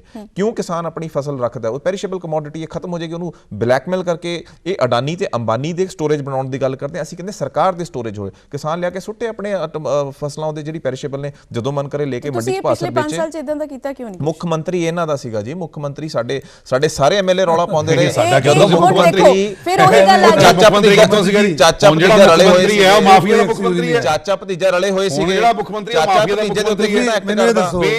ਮੈਂ ਵੀ ਕਹਿਣਾ ਜਿਹੜੇ ਮਾਫੀਆ ਸੀਗਾ ਤੇ ਭਤੀਜਾ ਰਲੇ ਹੋਏ ਸੀਗੇ, ਇਹਨਾਂ ਨੇ ਟਿਕਟਾਂ ਦਿੱਤੀਆਂ ਨੇ, ਚਾਚਾ ਤੇ ਮਾਫੀਆ ਰਲੇ ਹੋਏ ਸੀਗੇ। ਜੇ ਤੁਹਾਨੂੰ ਪਤਾ ਸੀ ਤਾਂ ਹਟਾਇਆ ਕਿਉਂ ਨਹੀਂ? ਰੌਲਾ ਪੈਂਦਾ ਰਿਹਾ, ਰੌਲਾ ਪੈਂਦਾ ਰਿਹਾ। ਇਸ ਟਾਈਮ ਜਿਹੜੀ ਇਨਕੁਆਇਰੀ ਆ ਉਹ ਦੋਨੋਂ ਪਾਰਟੀਆਂ ਤੇ ਚੱਲਦੀ, ਤੁਸੀਂ ਦੋਨੋਂ ਇਕੁਅਲ ਫੁਟਿੰਗ, ਤੁਸੀਂ ਯੂਥ ਦੇ ਲਈ ਕੀ ਕਰੋਗੇ? ਦੇਖੋ ਜੀ ਜੇਕਰ ਮੈਡਮ ਤੁਹਾਨੂੰ ਮੈਂ ਦੱਸਦਾ, ਮੇਰਾ ਆਪਦਾ ਐਕਸਪੀਰੀਅੰਸ ਹੈ। ਮੇਰਾ ਬੇਟਾ ਆਰਮੀ ਚਲੇ ਗਿਆ, ਉਹਦੀ ਪਾਸਿੰਗ ਆਊਟ ਪਰੇਡ ਸੀ ਦੇਹਰਾਦੂਨ, ਮੈਂ ਗਿਆ ਜੀ, ਉੱਥੇ ਮੈਂ 700 ਬੱਚਿਆਂ ਨੇ ਅਫਸਰ ਬਣਿਆ ਸਮਥਿੰਗ, ਉਹਦੇ ਵਿੱਚ ਪੰਜਾਬ ਦੇ ਸਿਰਫ 11 ਬੱਚੇ। ਜੀ ਆਈ ਵਾਸ ਸ਼ੌਕਡ ਟੂ ਨੋ ਵੀ ਸੈਂਕੜੇ ਹੁੰਦੇ ਸੀਗੇ ਜਦੋਂ 11 ਬੱਚੇ, ਜਿਨ੍ਹਾਂ 'ਚ ਇੱਕ ਮੇਰਾ ਬੇਟਾ ਸੀ, 10 ਹੋਰ ਸੀਗੇ ਮੁੰਡੇ, 5-7 ਮੋਹਾਲੀ ਦੇ ਸੀ, ਸ਼ਹਿਰਾਂ ਦੇ ਸਾਰੇ, ਪਿੰਡਾਂ ਦਾ ਕੋਈ ਨਹੀਂ। ਤੇ ਉਹ ਉੱਤਰਾਖੰਡ ਦੇ 125, ਯੂਪੀ ਦੇ 175, ਇਸ ਤਰ੍ਹਾਂ ਸੀਗਾ। ਯਾਨੀ ਇਸ ਨਸ਼ੇ ਨੇ, ਇਹਨਾਂ ਸਰਕਾਰਾਂ ਨੇ ਇਹ ਦੇਣ ਦਿੱਤੀ ਹੈ ਵੀ ਸਾਡੇ ਯੂਥ ਦੀ ਇੰਪਲੋਇਬਿਲਟੀ ਘਟ ਗਈ ਜੀ, ਵੀ ਉਹ ਚੰਗੇ ਕੰਪੀਟੀਸ਼ਨਾਂ 'ਚ ਸਿਲੈਕਟ ਹੀ ਨਹੀਂ ਹੋ ਸਕਦੇ। ਜਿੱਥੋਂ ਇਹਨਾਂ ਨੇ ਗੱਲ ਕੀਤੀ ਕਬੱਡੀ ਦੀ, ਤੁਹਾਨੂੰ ਮੈਂ ਦੱਸਦਾ ਵੀ ਕਬੱਡੀ ਜਿਹੜੀ ਹੈ, ਕਬੱਡੀ ਰਾਹੀਂ ਇਹਨਾਂ ਨੇ ਇੰਨਾ ਨਸ਼ਾ ਫੈਲਾਇਆ, ਮੈਂ ਗੱਲ ਬਹੁਤ ਜ਼ਿੰਮੇਵਾਰੀ ਨਾਲ ਕਹਿ ਰਿਹਾ। ਇੱਕ ਵਰਲਡ ਕੱਪ ਕੀਤਾ ਜੀ ਲੁਧਿਆਣੇ, ਉਹਦਾ ਪਾਰਟੀ ਇੰਡੀਆ ਦੀ ਟੀਮ ਜਿੱਤ ਗਈ, ਉਹ ਪਾਰਕ ਪਲਾਜ਼ਾ 'ਚ ਪਾਰਟੀ ਰੱਖੀ ਗਈ, ਸਾਰੇ ਗਏ, ਮੈਂ ਵੀ ਚਲੇ ਗਿਆ, ਮੇਰੇ ਸਰਬਣ ਸਿੰਘ ਹੁਣੀ ਹੋਰ ਦੋਸਤ ਸੀਗੇ, ਪ੍ਰਗਟ ਉਦੋਂ ਸੀਗਾ ਇੰਚਾਰਜ ਉਹਦਾ। ਉੱਥੇ ਇੰਡੀਆ ਟੀਮ ਹੈ ਹੀ ਨਹੀਂ। ਫਿਰ ਬਾਅਦ 'ਚ ਪਤਾ ਲੱਗਿਆ ਵੀ ਉਹਨਾਂ ਨੂੰ ਡਰ ਪੈ ਗਿਆ ਵੀ ਕਿਤੇ ਉਹ ਜਿਹੜਾ ਨਸ਼ਾ ਟੈਸਟ ਕਰਨ ਵਾਲੀ ਟੀਮ ਨਾ ਆ ਜੇ, ਉਹਨਾਂ ਨੂੰ ਘਰੋਂ ਭਜਾਤਾ। ਸੋ ਇਹ ਹਾਲਤ ਹੈਗੀ ਪੰਜਾਬ ਦੀ। ਇਹ ਭੁੱਲਰ ਸਾਹਿਬ ਜਿਹੜੇ ਆ ਨਾ, ਇਹਨਾਂ ਨੂੰ ਲੱਗਦਾ ਕਿ ਲੋਕਾਂ ਨੂੰ ਪਤਾ ਨਹੀਂ, ਲੋਕਾਂ ਨੂੰ ਪਤਾ, ਇਹਨਾਂ ਨੂੰ ਵੀ ਪਤਾ, ਲੋਕਾਂ ਨੂੰ ਪਤਾ, ਇਹਨਾਂ ਨੂੰ ਕਿਤੇ ਪਤਾ ਨਹੀਂ ਸੀਗਾ ਵੀ ਕੈਪਟਨ ਜਿਹੜਾ ਹੈਗਾ ਉਹ ਕਾਲੀਆਂ ਨਾਲ ਰਲਿਆ ਹੋਇਆ। ਉਹਨੂੰ ਕਿਉਂ 3 ਮਹੀਨੇ ਪਹਿਲਾਂ ਕਿਉਂ ਹਟਾਇਆ? ਕਿਉਂਕਿ ਉੱਪਰੋਂ ਵਾਰ-ਵਾਰ ਕਿਹਾ ਜਾ ਰਿਹਾ ਹੈ, ਮੈਂ ਇਵਨ ਇਹ ਗੱਲ ਸਾਰੇ ਹੀ ਲੋਕ ਕਹਿੰਦੇ ਨੇ, ਜਿਵੇਂ ਮੈਂ ਪਹਿਲਾਂ ਵੀ ਕਹਿ ਕੇ ਹਟੀ ਹਾਂ ਕਿ ਕੁਰਸੀ ਇੱਕ ਤੇ ਅਸੀਂ ਦੋ, ਵਾਰ-ਵਾਰ ਉਹਨਾਂ ਵੱਲੋਂ ਕਿਹਾ ਜਾ ਰਿਹਾ ਕਿ ਇਹ 2 ਜਣੇ ਨੇ, 1 ਜਣਾ ਹੀ ਹੈ। ਤੁਸੀਂ ਕੀ ਕਹਿਣਾ ਚਾਹੋਗੇ? ਇਹ ਬਿਲਕੁਲ ਠੀਕ ਗੱਲ ਹੈ ਜੀ, 2 ਹੀ ਜਣੇ ਸੀਗੇ, ਕੈਪਟਨ ਤੇ ਬਾਦਲ। ਤੁਸੀਂ ਗੱਲ ਸਮਝੋ, ਪੰਜਾਬ ਸਰਕਾਰ ਬਣੀ 2017 ਚ, ਪਹਿਲੀ ਕੈਬਨਿਟ ਮੀਟਿੰਗ ਦੇ ਵਿੱਚ ਨਵਜੋਤ ਸਿੰਘ ਸਿੱਧੂ ਜੀ ਲਿਕਰ ਪਾਲਿਸੀ ਲੈ ਕੇ ਆਏ। ਫਿਰ ਉਦੋਂ ਜਿਹੜੀ ਪਾਰਟੀ ਸੀ ਤੁਹਾਡੀ, ਕੀ ਉਦੋਂ 4.5 ਸਾਡਾ ਸਵਾਲ ਇਹ ਹੈ ਜੀ, ਉਹਨੂੰ ਹਟਾਇਆ ਕਿਉਂ? 4 ਹਫ਼ਤੇ ਚ ਡਰੱਗਸ ਖਤਮ ਕਰਨ ਦੀ ਸੌਂ ਖਾਦੀ ਗਈ ਸੀ, 4.5 ਸਾਲ ਥੋੜੇ ਨਹੀਂ ਸੀ। ਫਿਰ ਉਦੋਂ ਪਹਿਲਾਂ ਕਿਉਂ ਨਹੀਂ ਕੈਪਟਨ ਸਾਹਿਬ ਤੇ ਐਕਸ਼ਨ ਲਿਆ ਗਿਆ? ਐਮਐਲਏਜ਼ ਨੇ ਕੈਪਟਨ ਸਾਹਿਬ ਤੇ ਪ੍ਰੈਸ਼ਰ ਬਣਾਇਆ, ਡਰੱਗਸ ਨੂੰ ਕੰਟਰੋਲ ਕੀਤਾ ਗਿਆ, ਖਤਮ ਨਹੀਂ ਹੋਇਆ, ਕੰਟਰੋਲ ਕੀਤਾ ਗਿਆ। ਉਸ ਤੋਂ ਬਾਅਦ ਕੋਵਿਡ ਆ ਗਿਆ, ਕੋਵਿਡ ਦਾ ਐਡਵਾਂਟੇਜ ਲਿਆ ਉਹਨਾਂ ਨੇ। 1.5 ਸਾਲ ਤਾਂ ਵੈਸੇ ਹੀ ਲਾਕਡਾਊਨ, ਸਾਰਾ ਹਿੰਦੁਸਤਾਨ ਜਾਣਦਾ ਕੀ ਹਾਲਾਤ ਸੀਗੇ ਪੰਜਾਬ ਤੇ। ਜਿੱਦਾਂ ਹੀ ਕੋਵਿਡ ਖੁੱਲਿਆ, ਰੀਆਰਗੇਨਾਈਜ਼ ਹੋਇਆ, ਐਮਐਲਏ ਇਕੱਠੇ ਹੋਏ, ਪ੍ਰੈਸ਼ਰ ਬਣਿਆ ਤੇ ਕੈਪਟਨ ਸਾਹਿਬ ਨੂੰ ਲਾ ਕੇ ਪਰੇ। ਹੁਣ ਸਰਕਾਰ ਬਣੀ ਹੈ, ਅਸੀਂ ਖਜ਼ਾਨਾ ਭਰਨ ਦੀ ਗੱਲ ਕਰਦੇ ਹਾਂ। ਸਾਡੇ ਜਿਹੜੇ ਟਰਾਂਸਪੋਰਟ ਮੰਤਰੀ ਰਾਜਾ ਵੜਿੰਗ ਜੀ ਨੇ, ਉਹਨਾਂ ਨੇ ਫੜੀਆਂ ਨਹੀਂ ਬਾਦਲਾਂ ਦੀ ਬੱਸਾਂ। ਪੀਆਰਟੀਸੀ ਦੀ ਆਮਦਨ ਇੱਕ ਦਿਨ ਦੇ ਵਿੱਚ 76 ਲੱਖ ਤੋਂ ਵੱਧ 1.25 ਕਰੋੜ ਤੱਕ ਲੈ ਕੇ ਗਏ, ਜੋ ਕਿ 18 ਲੱਖ ਰੁਪਏ ਹੁੰਦੀ ਸੀਗੀ। ਔਨ ਰਿਕਾਰਡ ਹੈ ਸਾਰੀਆਂ ਗੱਲਾਂ। ਜੇ 111 ਦਿਨ ਚ ਪਰਫਾਰਮੈਂਸ ਐਡੀ ਵਧੀਆ ਹੋ ਸਕਦੀ ਹੈ, ਉਹੀ ਪਾਰਟੀ ਹੈ, ਉਸੇ ਪਾਰਟੀ ਦੇ ਲੀਡਰ ਸੀਗੇ। ਸਿਰਫ ਅਸੀਂ 75-25 ਦਾ ਇਹਨਾਂ ਦਾ ਜਿਹੜਾ ਸਰਗਨਾ ਸੀ, ਉਹਨੂੰ ਲਾ ਕੇ ਨਵਾਂ ਬੰਦਾ ਬਿਠਾਤਾ। ਚਲੋ ਵਾਪਸ ਆਉਣੇ ਆ ਖੇਡਾਂ ਦੇ। ਚੰਨੀ ਕਿਉਂ ਡਾਈਜੈਸਟ ਨਹੀਂ ਹੁੰਦਾ? ਸਾਡੇ ਨਾਲੋਂ ਬਹੁਤ ਅੱਗੇ ਹੈ। ਹਰਿਆਣੇ ਦਾ ਜਿਹੜਾ ਬਜਟ ਹੈ, ਖਾਸ ਤੌਰ ਤੇ ਖਿਡਾਰੀਆਂ ਦੇ ਲਈ ਸਾਡੇ ਨਾਲੋਂ ਦੁੱਗਣਾ ਤਿੱਗਣਾ ਆ। ਸਾਡਾ 50 ਤੱਕ ਹੀ 30% ਵੀ ਨਹੀਂ ਹੈ। ਕਿਉਂ ਨਹੀਂ ਹੈਗਾ? ਕੀ ਗੱਲ ਸਾਡੇ ਕੋਲ ਪੈਸਾ ਨਹੀਂ ਹੈਗਾ? ਅਸੀਂ ਇਨਫਰਾਸਟ੍ਰਕਚਰ ਕਿਉਂ ਨਹੀਂ ਦੇ ਪਾ ਰਹੇ ਖੇਡਾਂ ਦੇ ਲਈ? ਹਰਿਆਣਾ ਦੀ ਇੱਕ ਬਹੁਤ ਵੱਡੀ ਐਡਵਾਂਟੇਜ ਉਹਨਾਂ ਨੂੰ ਹੈਗੀ ਹੈ, ਹਰਿਆਣੇ ਕੋਲ ਸਟੇਟ ਦਾ ਰੈਵਨਿਊ ਬਹੁਤ ਜਨਰੇਟ ਹੁੰਦਾ, ਕਿਉਂਕਿ ਦਿੱਲੀ ਦੀ ਬਾਰਡਰਿੰਗ ਸਟੇਟ ਹੈ। ਤੁਹਾਡੀ ਸਰਕਾਰ ਪਹਿਲਾਂ ਵੀ ਆਉਂਦੀ ਸੀ, ਸਾਡੇ ਕੋਲ ਰੈਵਨਿਊ ਕਿਉਂ ਨਹੀਂ ਹੈਗਾ? ਮੈਂ ਗੱਲ ਉਹੀ ਉੱਥੇ ਆ ਰਿਹਾ ਮੈਮ। ਹਰਿਆਣਾ ਦੀ ਪੰਜਾਬ ਦੇ ਨਾਲ ਰੈਵਨਿਊ ਦੇ, ਤੁਸੀਂ ਜੀਡੀਪੀ ਤੋਂ ਸੀ ਐਂਡ ਆਫ ਦਾ ਡੇ ਪੈਸਿਆਂ ਦਾ ਕੰਮ ਪੈਸਿਆਂ ਨਾਲ ਹੋਣਾ ਹੈ। ਜੇ ਸਰਕਾਰ ਦੀ ਆਮਦਨ ਵਧੇਗੀ ਤਾਂ ਹੀ ਡਿਵੈਲਪਮੈਂਟ ਹੋਏਗੀ। ਸਰਕਾਰ ਤਾਂ ਕਰਜ਼ੇ 'ਚ ਡੋਬਤੀ, ਇਹਨਾਂ ਦੇ ਥਰਮਲ ਪਲਾਂਟ ਲਾ ਕੇ ਪਾਵਰ ਪਰਚੇਜ਼ ਐਗਰੀਮੈਂਟ ਕਰਕੇ ਪੰਜਾਬ ਨੂੰ ਹੋਰ ਕਰਜ਼ੇ ਵੱਲ ਝੋਕਤਾ। ਇਹ ਕਿਸ ਮੂੰਹ ਨਾਲ ਪੰਜਾਬੀਆਂ ਵੱਲ ਜਾਣ ਦੀ ਗੱਲ ਕਰਦੇ ਆ? ਅਕਾਲੀ ਦਲ ਤੇ ਬੀਜੇਪੀ ਦੋਨੋਂ ਪਾਰਟੀਆਂ ਕੀ ਮੂੰਹ ਲੈ ਕੇ ਲੋਕਾਂ ਇਹਨਾਂ ਨੇ ਤਾਂ ਪੰਜਾਬ ਨੂੰ ਕਰਜ਼ੇ 'ਚ ਡੋਬਿਆ। ਪੰਜਾਬ ਦੇ ਨੌਜਵਾਨ ਨਹੀਂ ਜਾਣਦੇ ਕਿ ਪਾਵਰ ਪਰਚੇਜ਼ ਐਗਰੀਮੈਂਟ ਕੀ ਲੋੜ ਸੀ ਜੀ ਥਰਮਲ ਲਾ ਕੇ ਕਿਉਂ ਖਰੀਦੀ? ਆਪਾਂ 10 ਰੁਪਏ ਬਿਜਲੀ, ਹੁਣ ਵੀ ਤਾਂ ਬਿਜਲੀ ਖਰੀਦ ਰਹੇ ਆ ਅਸੀਂ, 2 ਰੁਪਏ 34 ਪੈਸੇ ਦੇ ਰਹੇ। ਹਿੰਦੁਸਤਾਨ 'ਚ ਸਭ ਤੋਂ ਸਸਤੀ ਬਿਜਲੀ ਚਰਨਜੀਤ ਸਿੰਘ ਚੰਨੀ ਦੀ ਸਰਕਾਰ ਨੇ ਮੁਹੱਈਆ ਕਰਾਈ ਹੈ। ਉਹੀ ਪੰਜਾਬ ਹੈ।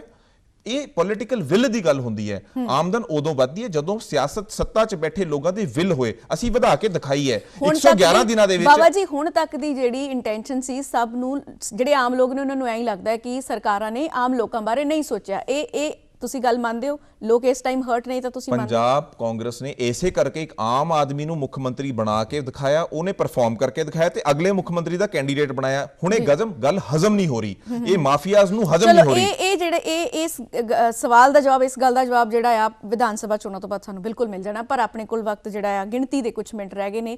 ਜਾਂਦੇ ਜਾਂਦੇ ਇੱਕ ਮਿੰਟ ਮੈਂ ਤੁਹਾਡੇ ਸਾਰਿਆਂ ਤੋਂ ਜਾਣਨਾ ਚਾਹਾਂਗੀ ਕਿ ਕੀ ਤੁਸੀਂ ਕਹਿਣਾ ਚਾਹੁੰਦੇ ਹੋ, ਖਾਸ ਤੌਰ ਤੇ ਲੋਕਾਂ ਨੂੰ? ਤੁਸੀਂ ਆਪਣੇ ਮੂੰਹੋਂ ਕਹੋ ਲੋਕਾਂ ਨੂੰ ਕਿ ਜੇ ਉਹ ਤੁਹਾਨੂੰ ਵੋਟ ਪਾਉਣ ਤੇ ਕਿਉਂ ਪਾਉਣ। ਸਿਰਫ 30 ਸੈਕਿੰਡ ਦੇ ਲਈ ਸ਼ਾਰਟ ਦੇ ਵਿੱਚ ਜਵਾਬ। ਦੇਖੋ, ਇਸ ਤਰ੍ਹਾਂ ਹੈਗਾ ਕਿ ਸ਼੍ਰੋਮਣੀ ਅਕਾਲੀ ਦਲ ਨੇ ਜਿਹੜਾ ਰਾਜ ਰਿਹਾ ਉਹ 'ਚ ਹਮੇਸ਼ਾ ਕਿਸਾਨਾਂ ਦੀ ਗੱਲ ਕੀਤੀ, ਕਿਸਾਨਾਂ ਲਈ ਖੜੇ ਹੋਏ, ਚਾਹੇ ਉਹ SYL ਦਾ ਮੁੱਦਾ ਸੀਗਾ, ਪਾਣੀਆਂ ਦਾ ਮੁੱਦਾ ਰਿਹਾ। ਸਰਦਾਰ ਪ੍ਰਕਾਸ਼ ਸਿੰਘ ਬਾਦਲ ਹੋਣਾ ਨੇ ਉੱਤੇ ਹਮੇਸ਼ਾ ਡਟ ਕੇ ਹਮਾਇਤ ਕੀਤੀ ਹੈ। ਔਰ ਜਿਹੜਾ ਪਿਛਲਾ ਅਗਰ ਤੁਸੀਂ ਦੇਖ ਲਓਗੇ, ਤੁਸੀਂ ਅੱਜ ਅਸੀਂ ਜਿਹੜੇ ਸੜਕਾਂ ਦੇ ਜਾਲ ਦੇ ਉੱਤੇ ਚੱਲਦੇ ਹੈਗੇ, ਕਿਸੇ ਪਾਸੇ ਵੀ ਜਾਂਦੇ ਹਾਂ ਜਾਂ 에ਅਰਪੋਰਟਸ ਲੈ ਕੇ ਆਉਣੇ ਜਾਂ ਡਿਵੈਲਪਮੈਂਟ ਜਿਹੜੀ ਕੀਤੀ ਗਈ ਹੈ, ਅਸੀਂ ਉਸ ਡਿਵੈਲਪਮੈਂਟ ਦੇ ਉੱਤੇ ਜਿਹੜੀ ਹੈਗੀ ਹੈ ਵੋਟ ਮੰਗ ਰਹੇ ਹਾਂ। ਔਰ ਜਿਹੜਾ ਮਾਫੀਆ ਇਸ ਟਾਈਮ ਕਾਂਗਰਸ ਨੇ ਫੈਲਾਇਆ ਹੋਇਆ, ਔਰ ਜਿਸ ਤਰੀਕੇ ਨਾਲ ਇਹਨਾਂ ਦੇ MLAs ਦੀਆਂ ਫੈਕਟਰੀਆਂ ਵੀ ਵਧੀਆਂ ਨੇ ਸ਼ਰਾਬ ਦੀਆਂ, ਔਰ ਜਿਸ ਤਰੀਕੇ ਨਾਲ ਇਹਨਾਂ ਨੇ ਲੁੱਟ ਮਚਾਈ, ਅਸੀਂ ਉਸ ਚੀਜ਼ ਦੇ ਬਿਲਕੁਲ ਅਗੇਂਸਟ ਹੈਗੇ ਹਾਂ। ਔਰ ਸਾਰਿਆਂ ਦੀਆਂ ਇਨਕੁਆਇਰੀਆਂ ਵੀ ਕੀਤੀਆਂ ਜਾਣਗੀਆਂ। ਮੇਰੀ ਇੱਕੋ ਇੱਕ ਲੋਕਾਂ ਨੂੰ ਅਪੀਲ ਹੈ ਵੀ ਉਸ ਬੰਦੇ ਵੱਲ ਜਾਓ ਜਿਨ੍ਹਾਂ ਨੇ ਤੁਹਾਨੂੰ ਡਿਵੈਲਪਮੈਂਟ ਦਿੱਤੀ ਹੈ, ਨਾ ਕਿ ਤੁਹਾਨੂੰ ਮਾਫੀਆ ਰਾਜ ਦਿੱਤਾ ਹੈ। ਜੀ ਬਾਬਾ ਜੀ, ਪੰਜਾਬ ਇਸ ਸਮੇਂ ਬਹੁਤ ਕ੍ਰਿਟੀਕਲ ਸਟੇਜ ਤੇ ਖੜਿਆ ਹੈ। ਸੜਕਾਂ, ਗਲੀਆਂ, ਨਾਲੀਆਂ, ਜੇ ਪੰਜਾਬ ਦੇ ਨੌਜਵਾਨ ਇਹਨਾਂ ਗੱਲਾਂ 'ਚ ਉਲਝਣ ਦੀ ਗਲਤੀ ਕਰਨਗੇ ਤਾਂ ਮੈਂ ਸਮਝਦਾ ਅਸੀਂ ਆਪਣੇ ਨਾਲ ਤੇ ਆਉਣ ਵਾਲੀ ਪੀੜ੍ਹੀਆਂ ਨਾਲ ਬਹੁਤ ਬੜਾ ਧਰੋਹ ਕਰਾਂਗੇ। ਪੰਜਾਬ ਦੀ ਨੌਜਵਾਨੀ ਕੋਲ ਬਹੁਤ ਵੱਡੀ ਜ਼ਿੰਮੇਵਾਰੀ ਹੈ ਕਿ ਸਟੇਟ ਦਾ ਫਿਊਚਰ ਕੀ ਹੈ, ਕਿਸ ਤਰ੍ਹਾਂ ਸਟੇਟ ਖੁਸ਼ਹਾਲੀ ਵੱਲ ਜਾ ਸਕਦੀ ਹੈ। ਉਹਦੇ ਲਈ ਆਮਦਨ ਵਧਾਉਣੀ ਜ਼ਰੂਰੀ ਹੈ।